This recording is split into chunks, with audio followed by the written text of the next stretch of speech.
Chapter 1. The True Nature of the Path. Imagine standing at the edge of a completely new endeavor. Perhaps it is learning a complex musical instrument, stepping into a demanding new career, or even trying to rebuild a fractured relationship. You take those first few steps filled with an intoxicating surge of motivation. You buy the gear, you read the introductory articles, you envision yourself performing flawlessly at the finish line. But then reality sets in. The strings of the instrument bite into your uncalloused fingers. The new software at work looks like an alien language, or the difficult conversations with your partner loop endlessly in circles. We live in a world that whispers a very seductive, very dangerous lie into our ears every single day. The modern world functions almost as a deliberate conspiracy against true, deep development. We are relentlessly bombarded from all sides with the promise of immediate gratification, instant relief, and effortless success. Think about the advertisements you see, the narratives embedded in our movies, and the stories we tell about overnight billionaires. They always show the triumphant climax, the perfect body, the overflowing bank account, the happily ever after moment, never the thousands of quiet, frustrating, invisible hours it took to get there. Because of this cultural conditioning, when we hit that inevitable wall of difficulty in our own lives, we panic. We assume we lack the natural talent. We believe we have chosen the wrong path. We quit and look for another quick fix, completely unaware that we have just walked away from the most profound experience available to a human being. There is a different way to live. It is a path that does not promise overnight miracles, but instead offers something infinitely more valuable, lasting, long-term fulfillment. This path is a mysterious, beautiful process where an action that is initially impossibly difficult becomes progressively easier and ultimately immensely pleasurable, simply through dedicated practice. This journey is not a VIP lounge reserved only for those born with rare genetic gifts, nor is it exclusive to child prodigies who started their training before they could walk. It is an open road, available to absolutely anyone who is willing to step onto it and, more importantly, stay on it regardless of their age or past experience.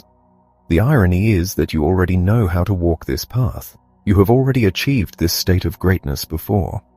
Think back to a time you cannot even consciously remember, the time when you learned to speak your native language. You did not possess a textbook. You were not worried about looking foolish. You were attempting to master a staggeringly complex system of symbolic sounds and physical coordination. You made 1,000 mistakes. You babbled, you stumbled, you were entirely incomprehensible. But you did not get frustrated and declare that you simply were not a language person. You practiced.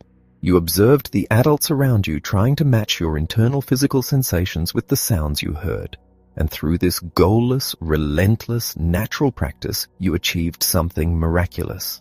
Every healthy human being is born a genius of learning. We only lose that innate brilliance when we grow up and begin demanding that the universe hand us immediate, perfectly packaged results.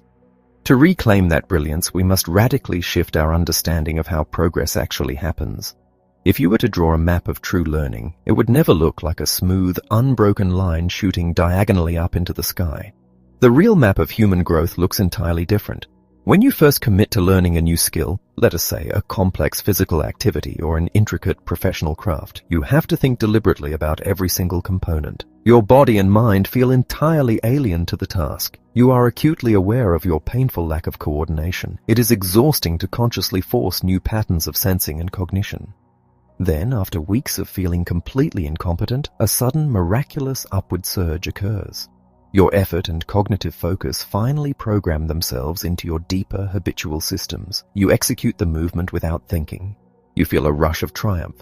You think you have finally arrived. But what happens next is what breaks the spirit of most people. Immediately following that upward surge of progress, there is almost always a slight decline. You lose the feel of it. You try to force the magic to return, but you feel clumsy again. And then, the line on our map flattens out entirely. You enter the plateau. For days, weeks, or even months, you will show up, put in the grueling hours of practice, and see absolutely zero visible improvement. You will feel like you are stranded in a barren desert. To the modern, bottom-line obsessed mind, this plateau feels like a sign of failure, a harsh punishment, or a form of purgatory. But this flat, seemingly stagnant stretch of time is exactly where the real work happens. The plateau is not a holding pen, it is the foundation of greatness. The fundamental choice we make in our lives, the choice that dictates whether we will realize our potential or forever chase fleeting shadows, is how we respond when we find ourselves standing on that plateau. Will you embrace the quiet, unglamorous reality of the long road, or will you fall victim to the illusions that trap so many others? Chapter 2. The 3 Illusions of Progress. We do not fail to reach our potential because we lack the capacity for greatness. We fail because we are engaged in an invisible daily war against the very concept of deep, sustained development. We live inside a culture that operates as a massive machine designed to promote immediate gratification and endless consumption. If you want to understand why it is so terribly difficult to stay committed to a long-term goal, you only need to look at the stories our society tells us. Pay attention to the advertisements on your television or the curated lives on your social media feeds. They do not merely sell products, they aggressively sell a completely fabricated value system. They present a reality where life is nothing but an unbroken chain of thrilling climactic moments. You see the victorious athlete hoisted onto the shoulders of the crowd, the perfectly baked cake presented to a glowing family, or the instantaneous transformation of a tired worker escaping to a tropical paradise. One climax is aggressively piled upon another, with absolutely no mention of the quiet, grueling plateau that makes those moments possible. Because we are raised inside this intoxicating illusion, it is completely natural that we begin to expect our own lives, our careers, and our relationships to mirror this jagged, upward trajectory of constant highs. We have been conditioned to believe that if we are not experiencing a massive breakthrough, a thrilling romance, or an explosive surge in our income, we are doing something wrong. When this unrealistic cultural conditioning collides with the unglamorous, slow reality of learning and growing, the human mind struggles to cope. Unable to accept the long stretches of apparent stagnation, we tend to fracture into 3 distinct behavioral patterns. We adopt masks to protect our egos, looking for alternate routes because the true road is long and offers no quick payoffs. The first path of illusion is walked by the person we can call the eternal beginner. This individual approaches every single new endeavor with a massive, blinding explosion of enthusiastic energy. Imagine someone who suddenly decides to learn the craft of traditional woodworking. They do not simply buy a piece of wood and a basic saw. They dive headfirst into the identity of a woodworker.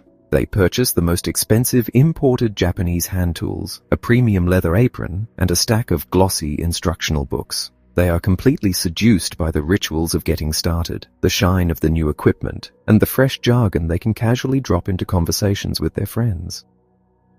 When they manage to cut their first rudimentary birdhouse and the wood holds together, they are absolutely overjoyed. They show their creation to everyone they meet, demonstrating their technique and loudly declaring that they have finally found their true, lifelong passion.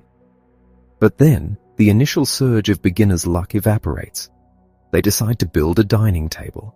They quickly realize that cutting a perfectly flush dovetail joint requires hours of agonizing microscopic adjustments.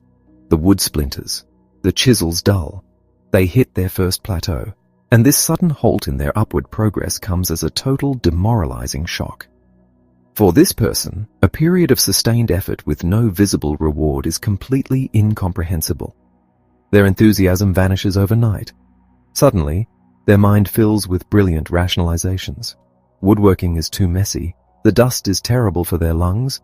It lacks the dynamic, fast-paced creativity their unique soul requires. And so, the expensive tools are pushed into a dark corner of the garage and they quit. A month later, they throw that exact same manic energy into learning to code or baking artisanal bread, repeating the cycle of seduction and abandonment endlessly. This pattern applies just as easily to careers and romantic relationships where the individual specializes in the thrilling honeymoon phase, leaping from job to job or partner to partner, rather than doing the quiet, transformative work required when the initial ardor cools. Though their hobbies and partners constantly change, their character never grows. The second path of illusion belongs to the person who simply refuses to accept reality. This individual is an aggressive bottom-line thinker who believes that results are the only things that matter in life, and they demand those results immediately. Consider a brilliant, ambitious founder who launches a new startup. In the beginning, fueled by adrenaline and sheer force of will, the founder secures their first major clients. The company experiences a massive early spike in revenue. The founder feels invincible, but inevitably the market shifts. The initial network of warm leads runs dry, and the company's growth levels off. They enter the plateau. Instead of recognizing this as a necessary phase to refine their product and build sustainable internal systems, the founder views the plateau as a catastrophic failure. They simply will not accept it. Driven by an obsession with the upward curve, the founder redoubles their efforts, pushing themselves and their employees mercilessly. They slash prices to win bad contracts, force the team to work weekends, and ignore the advice of seasoned mentors who counsel strategic patience. They might even resort to unethical shortcuts to force the quarterly numbers to keep rising. For a brief, terrifying period, this brute force approach seems to work. The numbers spike again, but a human system cannot run at maximum capacity forever. The foundation begins to crack. The lead engineers burn out and quit. The product quality collapses, and the company implodes. This individual's life is a violent roller coaster ride of stormy progress followed by sharp, devastating declines, leading to an inevitable and painful crash where everyone around them gets hurt. The third path is much quieter, less dramatic, and perhaps the most common and tragic trap of all. This person manages to survive the initial struggles of learning, but once they reach a comfortable level of basic competence, they simply stop trying. Picture a self-taught software developer. In their 20s, they hustle to learn just enough coding to build functional, albeit incredibly messy, websites for local businesses. It is good enough to get paid, and it is good enough to feel competent, but the foundation of their knowledge is full of holes. When a client asks for a complex modern database integration, the developer refuses, steering the client back to the outdated templates they are comfortable with. To become a master developer, they would have to completely deconstruct their chaotic coding habits, endure the deep frustration of feeling like a beginner again, and invest hundreds of hours into studying deep computer science principles. They are entirely unwilling to pay that price. They decide that their current level is adequate.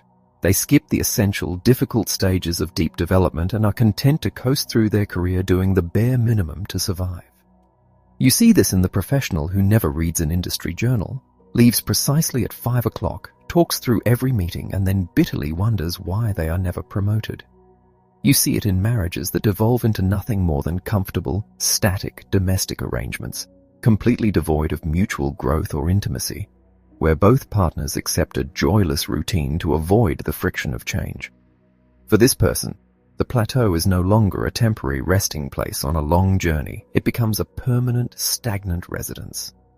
If we are brutally honest with ourselves, we all wear these masks at different times in our lives. You might be a restless beginner in your personal hobbies, a relentless, burning obsessive in your career, and a stagnant coaster in your romantic relationships. But these underlying patterns, born from our inability to sit quietly with a lack of progress, will inevitably shape your performance, your character, and your ultimate destiny. To step onto the true path of greatness, we must have the courage to look in the mirror, identify our own default illusions, strip them away, and prepare to face the profound reality of the plateau. Chapter 3. Finding Joy in the Plateau. From the moment we are young, we are placed on an invisible treadmill of conditions and expectations. We are told to study hard solely to get good grades. We are told to get those good grades just so we can graduate and get into a prestigious university. We go to the university just to secure a high-paying job. We get the job just so we can buy a house and a car. We are trained again and again to endure the present moment only as a stepping stone to acquire something else in the future. We spend our entire lives stretched on this relentless, exhausting iron rack of contingencies. Goals are undeniably important. They give our lives direction and structure. But the tragic flaw in this conditional way of living is that it strips the joy and the reality out of the process of living itself. We are bombarded with messages that teach us to value only the prize, the product, and the climactic moment of victory. But even if you achieve your wildest dream, the very next morning you wake up and there is always another tomorrow. If you truly want to live a rich, fulfilling life of deep competence, you have to accept a simple mathematical reality. The vast majority of your time on this earth will be spent on the plateau. If you cannot find a way to make peace with that flat, unglamorous stretch of time, your life will become a restless, distracted, and ultimately destructive attempt to escape it. Where in our upbringing are we ever explicitly taught to value or even to love the long stretches of diligent effort where no progress is visible? Think about a true master at work. Consider a seasoned architect sitting in a quiet, sunlit studio on a weekend morning. They do not have to be there. There is no looming deadline and no client is demanding an emergency meeting. Yet they are drawn to the drafting table. They love the silence of the room, the scent of the wood shavings, the tactile resistance of the thick paper against the graphite pencil. They are not furiously sketching to win an award or to get their face on the cover of a design magazine. Those external rewards might exist, but they are completely irrelevant to this moment. Watch their face. It is completely relaxed, the eyes soft but intensely focused, their breathing steady and calm.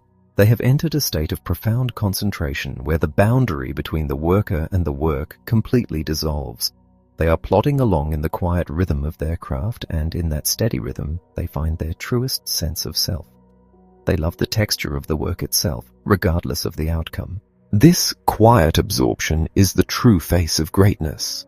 Our media and sports photography have been entirely captured by the dramatic extremes of human emotion. We are endlessly shown faces contorted in the sheer agony of defeat or screaming in the euphoric thrill of victory. But if you look closely at someone who has truly mastered their physical or mental domain, right in the middle of their most difficult performance, their expression is entirely different.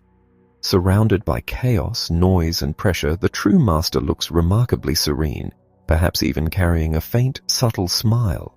They make the impossible look effortless because they are not desperately fighting for the finish line. They are simply executing the practice they have learned to love.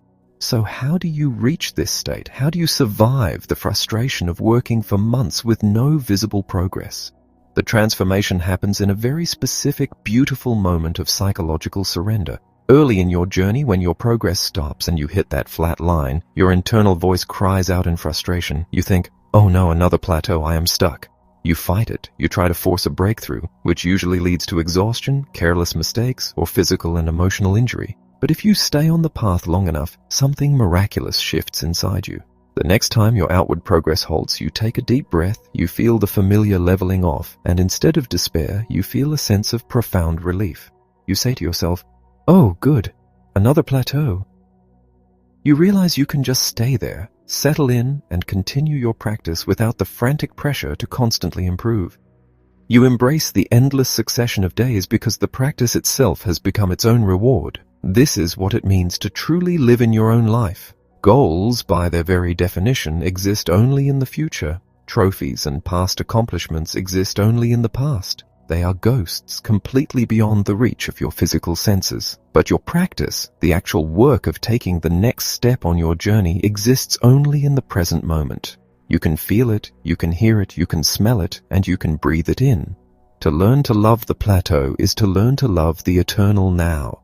It is to fully appreciate the occasional leaps forward and the sweet fruits of your labor, but then to serenely and joyfully accept the long, quiet stretch of road that waits just beyond them. To love the plateau is to finally fall in love with what is most essential and enduring in your own existence. Chapter 4. The First Pillar. The Guide and the Beginner's Mind.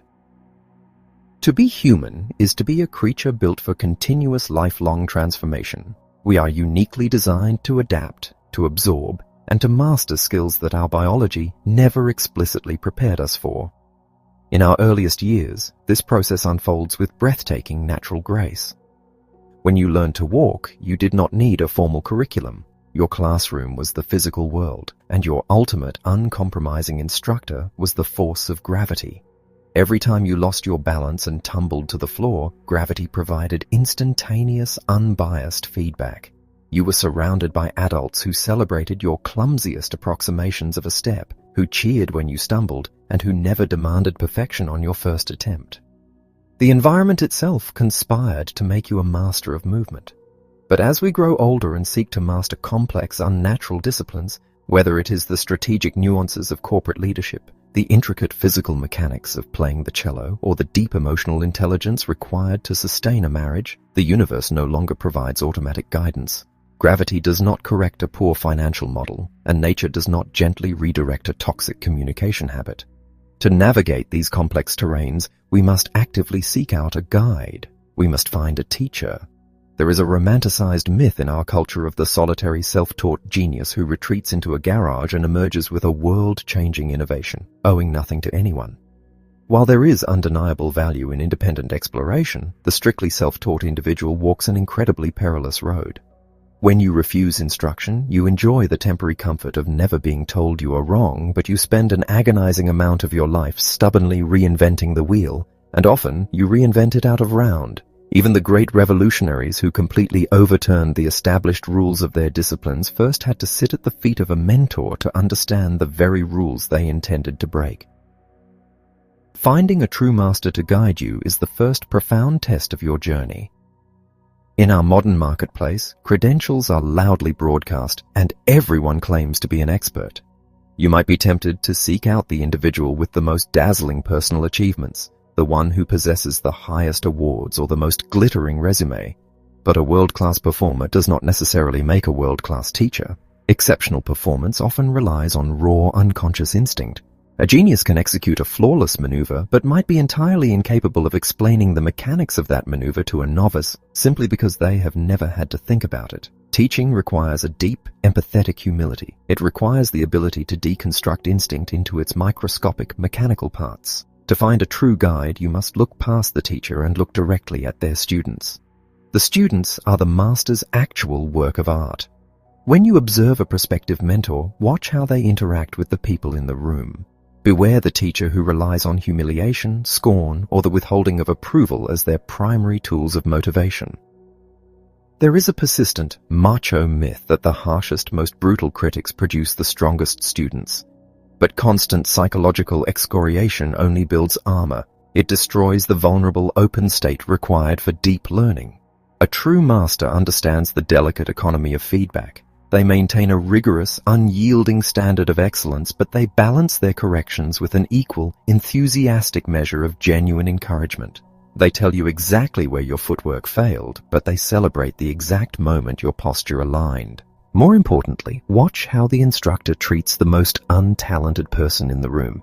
It is easy to teach a prodigy, but the essence of the instructor's art is revealed in their patience with the clumsy, the slow, and the frightened.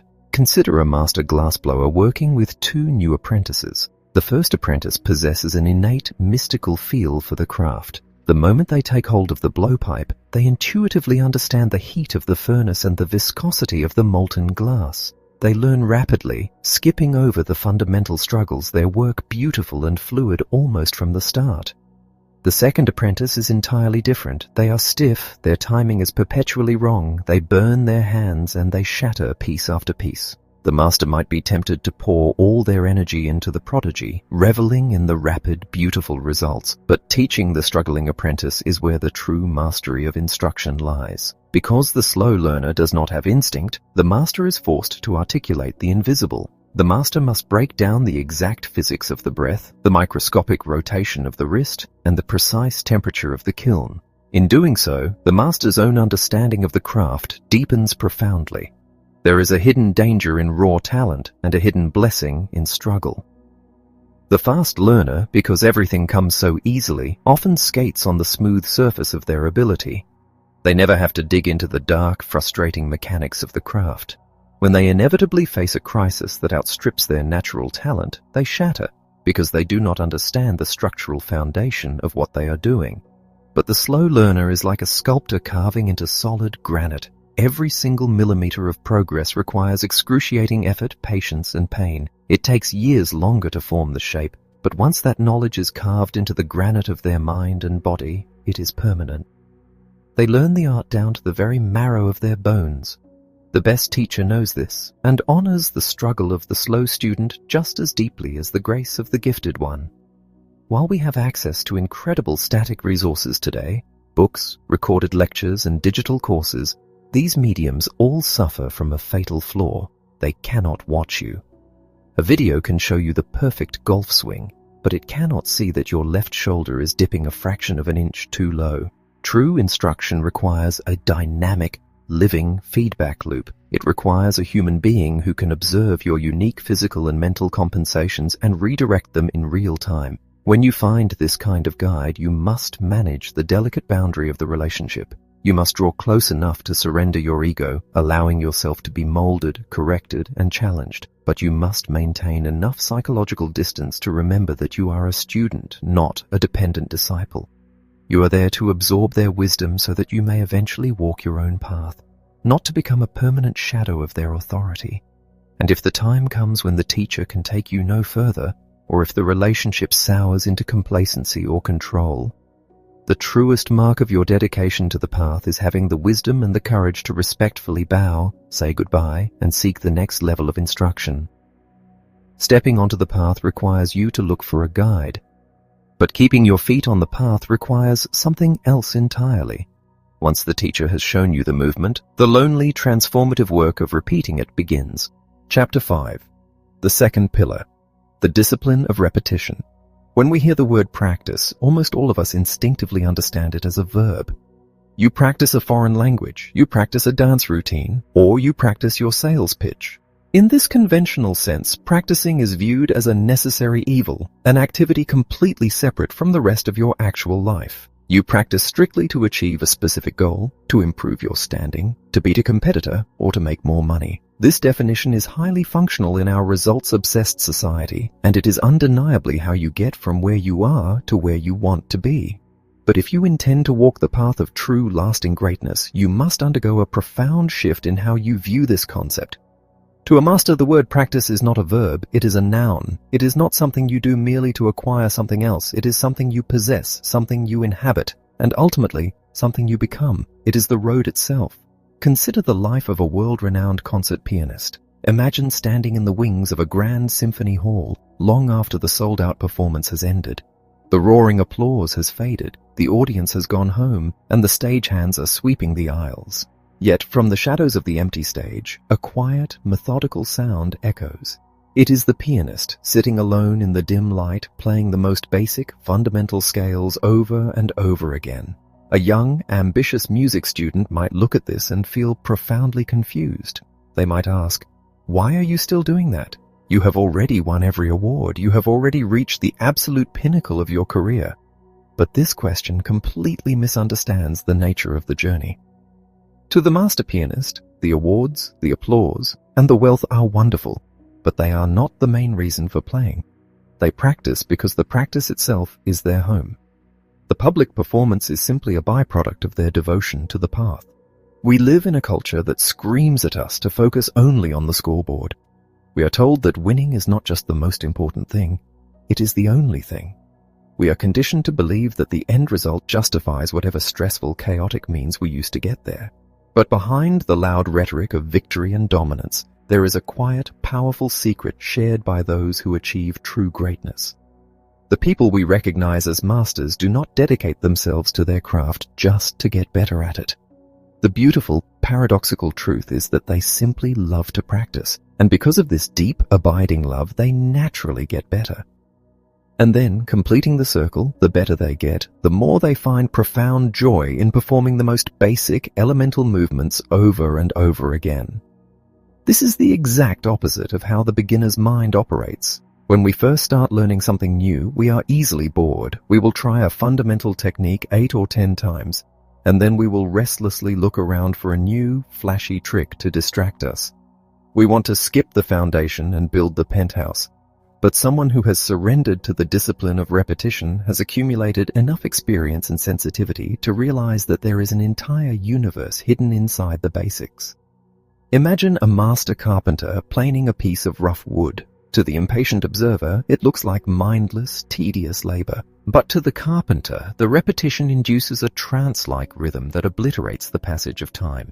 With every single pass of the blade, their perception expands. They begin to notice the microscopic variations in the grain, the subtle changes in the resistance of the wood, the exact alignment of their shoulders and hips. What was once a boring chore becomes a rich, dynamic dialogue between their body and the material. They discover endless, fascinating variations within a single familiar theme. They do not want the work to be over. They hope it can go on for hours. There is an old saying that the true master is simply the person who stays on the mat 5 minutes longer every single day than anyone else. Think of a legendary professional athlete. the kind of player whose name is etched into history. When the grueling morning training camp concludes, the rest of the exhausted team slowly shambles off the field to the locker room to shower and rest. The coaches leave, the field empties, and the stadium falls silent. But one lone figure remains on the grass, running the exact same route, catching the exact same pass dozens of times in a row. They do not practice in the off-season to fulfill a contractual obligation or to secure public acclaim. They are out there on an empty blacktop court shooting hundreds of free throws because the pure sensory experience of the game brings them deep, unconditional fulfillment. This discipline of repetition is not limited to sports or the fine arts. The exact same rhythm undergirds every successful human endeavor. A great business leader practices mastery by rigorously and patiently executing the unglamorous mechanics of their operation every single day, checking the budgets, ensuring quality control, and speaking honestly with their team. A thriving, lifelong marriage is built on a shared practice. It is maintained by couples who hold fast to quiet, daily rituals regardless of how chaotic or exhausting the outside world becomes, perhaps by simply committing to sit down together for one distraction-free meal every evening. Even entire cultures are held together by the rhythmic practice of their shared traditions and sacred days. When you first attempt to build a daily practice, it will likely feel burdensome. The gravity of your old habits will try to pull you back to the couch. But if you relentlessly push through that initial resistance, a magnificent day will eventually arrive. You will find that this dedicated time has become the most treasured part of your entire existence. You will settle into the familiar rhythm of your work, your workout, or your art, completely unaware of the ticking clock and insulated from the turbulence of the world outside. It becomes a sanctuary that will never leave you, a reliable refuge that will always be there for you tomorrow. At some point on this journey, a frustrated voice inside your head will inevitably ask, "How long is this going to take? How long until I finally master this?" The only honest, respectable response to that question is another question entirely. How long do you expect to live? True mastery is not a destination you cross off a list. At its very core, mastery is practice. It is the quiet, courageous act of staying on the path, day after day, year after year, finding endless joy in the rhythm of the journey itself. Chapter 6. The third pillar, the art of yielding. We spend the vast majority of our adult lives desperately trying to build armor. We work tirelessly to accumulate degrees, titles, and professional reputations so that we never have to experience the terrifying vulnerability of incompetence. We want to be the smartest person in the room, the reliable expert, the one who possesses all the answers. But when you step onto the path of true, lifelong development, this hard-won armor becomes a suffocating cage. The courage of a true master is not measured by their dominance or their unyielding willpower, but by their profound willingness to surrender. To learn anything of real consequence, you must willingly step off your pedestal and embrace the spirit of the absolute beginner, accepting all the clumsiness and indignity that comes with it. The early stages of any significant new learning are practically guaranteed to make you look and feel like a fool. There is simply no way around the brutal physical and psychological reality of starting over. If you decide to learn to dive, your first attempts will likely be spectacular belly flops, executed in full view of everyone at the pool. If you step into an art studio for the first time, the portrait you attempt to paint will likely resemble a distorted cartoon rather than a masterpiece. Many adults cannot tolerate this exposure. The moment they feel the sting of public failure, they stand fiercely on their dignity, cross their arms, and build a wall of defensive rigidity. But when you become rigid, the learning simply cannot get through. You must be willing to take the literal and figurative pratfalls, to laugh at your own awkwardness, and to surrender your pride to the demands of the discipline you are trying to learn. But there is a second layer to this surrender that is infinitely more difficult than the first. It is relatively easy to yield when you know absolutely nothing. The ultimate test of your character occurs when you are forced to surrender a hard-won proficiency in order to reach a higher, fundamentally different level of greatness. Imagine you are holding a small cup of water in your hand, and someone places a massive, overflowing pitcher of water on the table just out of your reach. To grasp the pitcher, you have to let go of the cup. But the human ego is terrified of that brief, terrifying space between competencies, the free fall where you have dropped your reliable old skills but have not yet mastered the new ones. To rebuild your foundation, you must be willing to take your current comfortable game entirely apart before you can put it back together. Think of two highly accomplished world-class chefs who decide to enroll in a rigorous, multi-month apprenticeship to learn a delicate, ancient culinary tradition entirely foreign to them.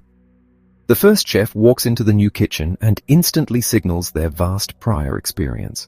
When asked to perform a simple task like slicing vegetables, they flourish their knife, utilizing the rapid, heavy chopping techniques of their previous training.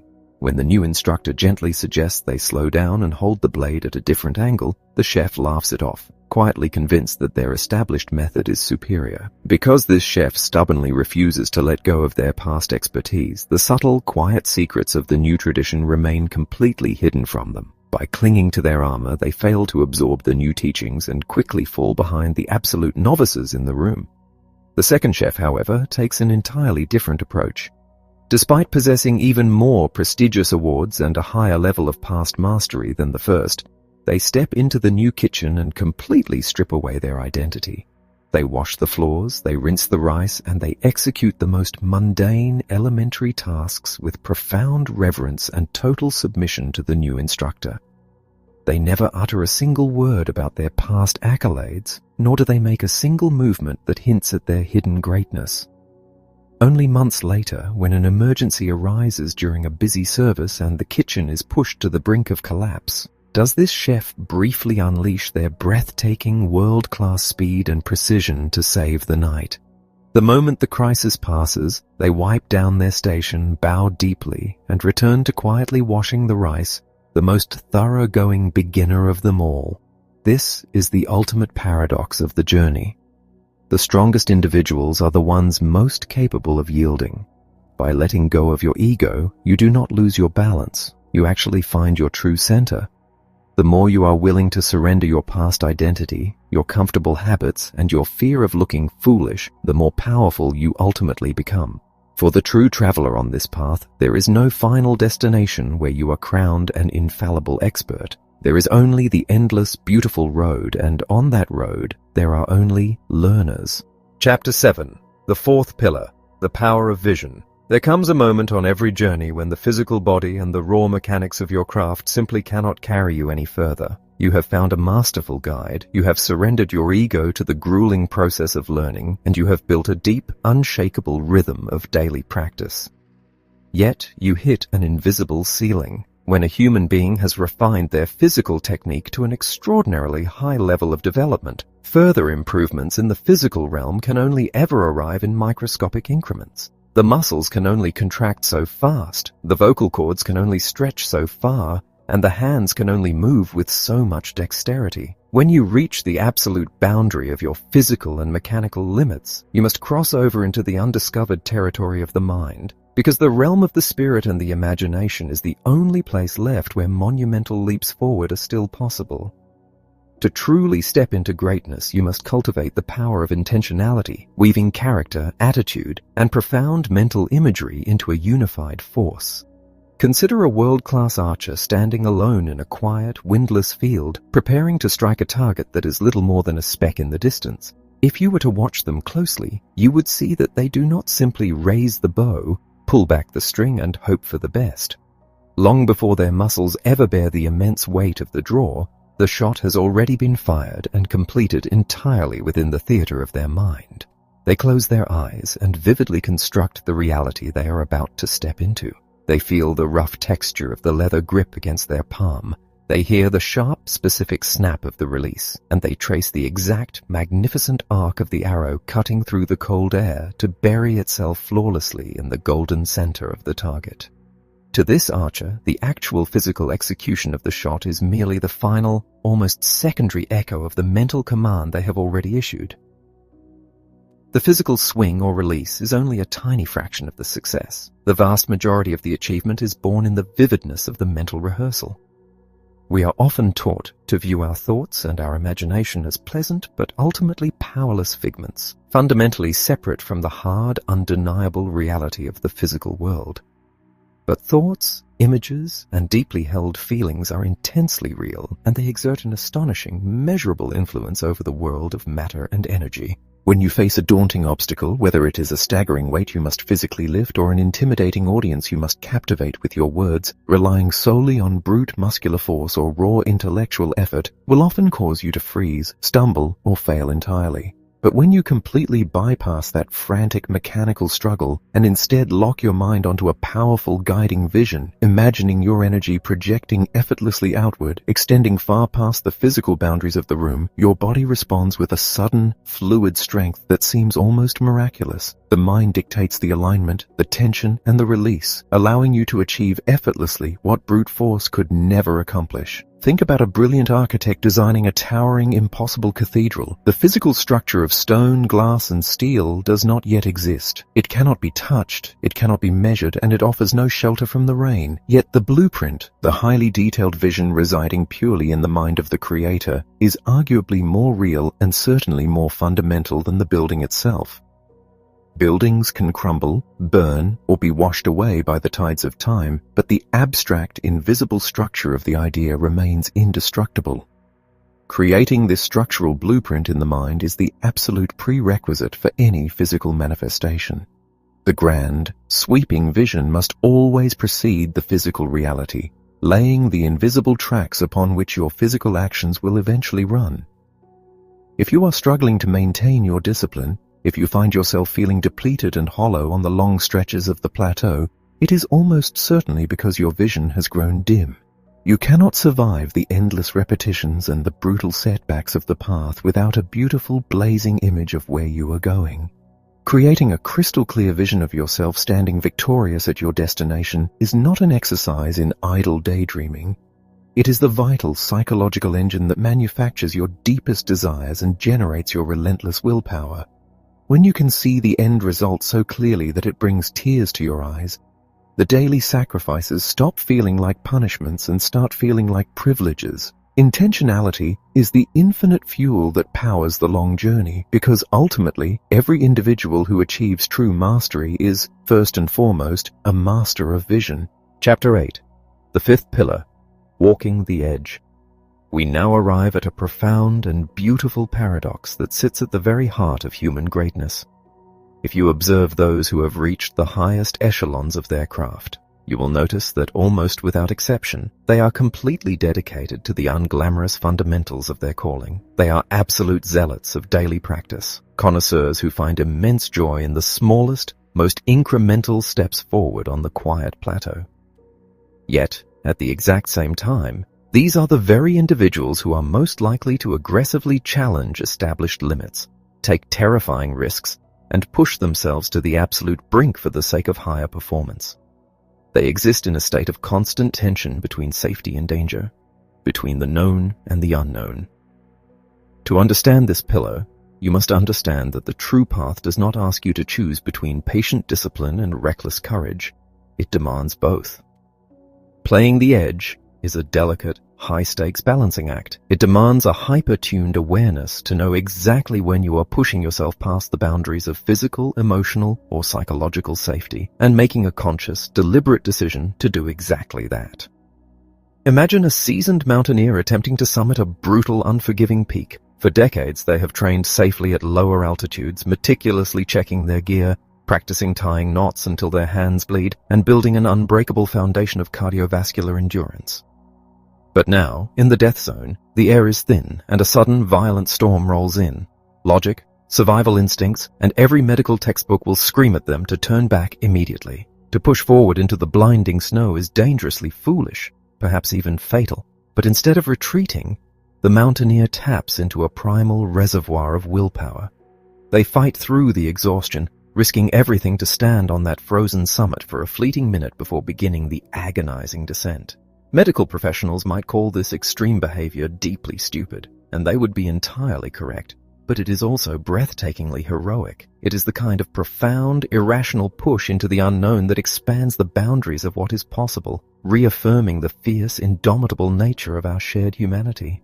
Deep down, every true master shares this exact same desire to use themselves up completely, to reach for the unattainable, and to find out what truly lies at the absolute limit of their being. This concept is not limited to physical endurance. It applies to every profound human endeavor. Consider an exceptionally talented novelist who has spent 20 years writing beloved, highly successful mystery novels. They know exactly how to structure the plot to guarantee a bestseller. They have achieved financial security and critical acclaim. But deep inside, they feel the creeping chill of stagnation. To play the edge in this scenario is to throw away the safe, proven formula. It is to spend the next 5 years pouring their soul into a radically experimental, deeply personal book that their publisher hates and their existing fans might completely reject. It is risking public humiliation and professional failure because the soul demands to know if it can stretch into new, terrifying dimensions. Without this willingness to step into the abyss, competence eventually rots into complacency. However, there is a deadly trap hidden within this concept. The modern world loves the aesthetics of the edge. We want to skip the boring years of preparation and leap straight into the dramatic, death-defying climax. But you absolutely cannot begin your journey by playing the edge. Before you earn the right to test those dangerous limits, you must first survive many long, quiet years of disciplined instruction, grueling practice, ego-shattering surrender, and intense intentionality. If a novice tries to walk the edge without a solid foundation, they do not achieve greatness. They simply get hurt. The edge is not a place you live permanently. It is a terrifying, beautiful place you visit only when you are truly ready. And what happens after you have walked the edge? What do you do the morning after you have shattered your personal records, faced your deepest fears, and tasted the absolute limit of your potential? You do not retire. You do not build a monument to yourself and stop working. You face more training and more time on the plateau. There is an ancient, beautiful adage that perfectly captures this reality. Before enlightenment, chop wood and carry water. After enlightenment, chop wood and carry water. The true master wakes up the very next day, steps quietly back onto the familiar path, and begins the fundamentals all over again. Chapter 9. The Anatomy of Resistance. Think back to a time when you made a profound, absolute commitment to change your life. Imagine you decided to embark on a massive, demanding creative endeavor, perhaps making a vow to produce and publish a new piece of complex work every single day for 100 consecutive days. For the first week, you are practically floating. The sheer adrenaline of the new project carries you forward. You wake up before the sun, your mind is overflowing with fresh ideas, and the initial momentum feels like an unstoppable wind at your back. But somewhere around the second or third week, an invisible, crushing wall materializes out of nowhere. You wake up one morning and your body feels as though it is made of lead. A strange, low-grade anxiety settles deep in your stomach.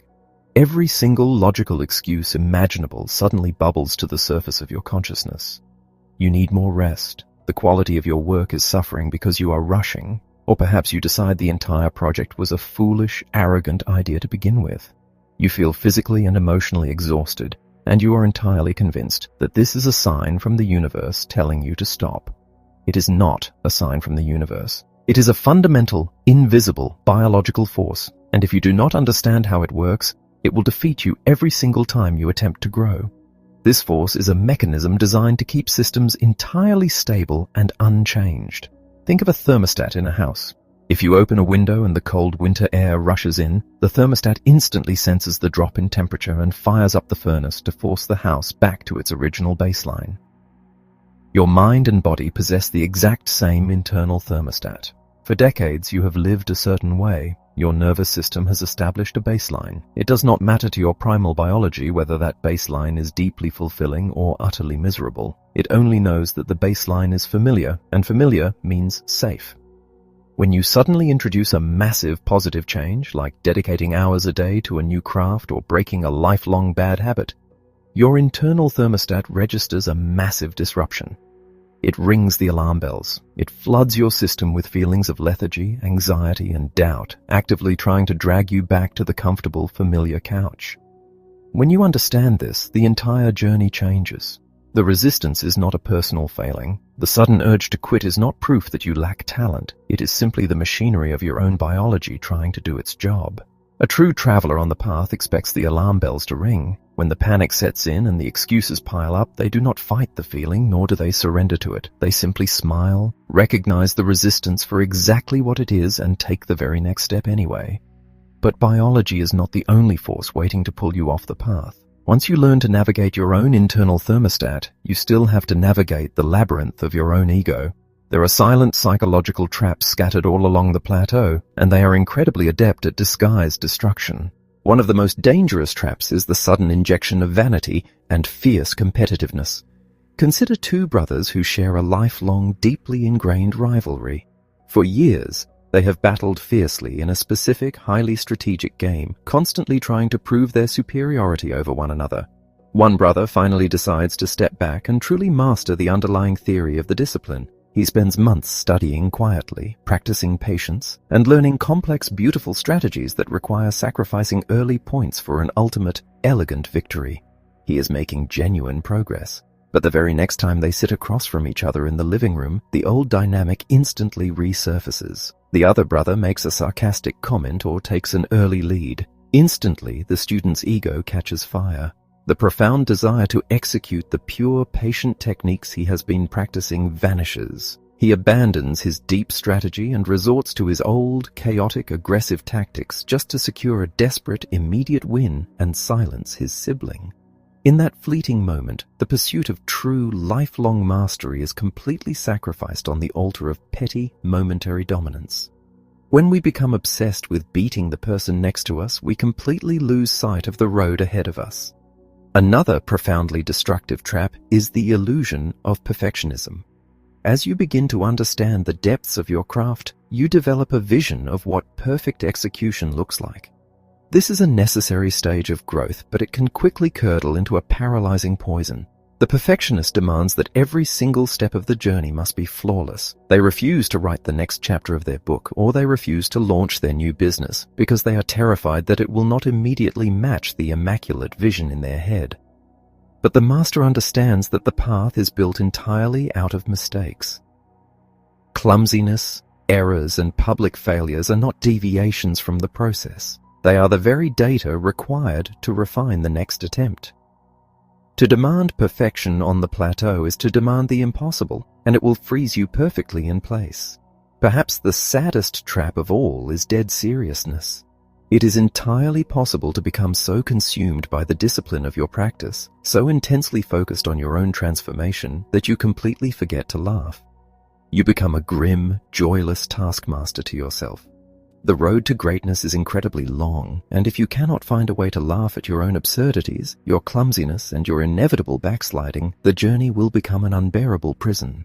The anatomy of resistance is complex, woven deeply into our cells and our psychology. The forces of stagnation will try to pull you back with physical exhaustion, they will try to distract you with petty rivalries, and they will try to paralyze you with the fear of imperfection. Your only defense is a quiet, relentless awareness. Acknowledge the traps, feel the heavy pull of the old habits, and then, with a light heart, return your focus entirely to the practice. Chapter 10. The Energy of the Everyday. There is a profound mystery regarding human energy that completely defies basic logic. If you look closely at the people who have committed themselves to a path of deep, lifelong development, you will notice something extraordinary. They are often managing incredibly demanding careers, engaging in rigorous physical training, and dedicating countless hours to their chosen craft. By all conventional laws of physics, they should be entirely depleted. Yet these are almost always the most vibrant, energetic, and fully alive individuals in any room. Meanwhile, the person who spends their entire weekend resting on the couch, desperately trying to conserve their energy and avoid exertion, often wakes up on Monday morning feeling heavy, lethargic, and utterly exhausted. We tend to view human energy like a battery, a finite resource that must be hoarded and protected. But the masters of any discipline understand that human energy does not work like a battery at all. It works like an engine. You do not save it by remaining idle. You generate it by being in motion. To tap into this boundless reservoir of energy, you must first examine what is currently draining you.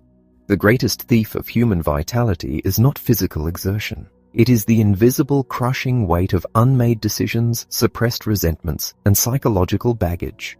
Think about preparing for a significant, complex journey. Imagine you are tasked with coordinating the intricate logistics and train schedules for a group of 4 people, planning a long route that connects bustling historic centers like Mathura and Vrindavan all the way across to a vibrant city like Ahmedabad.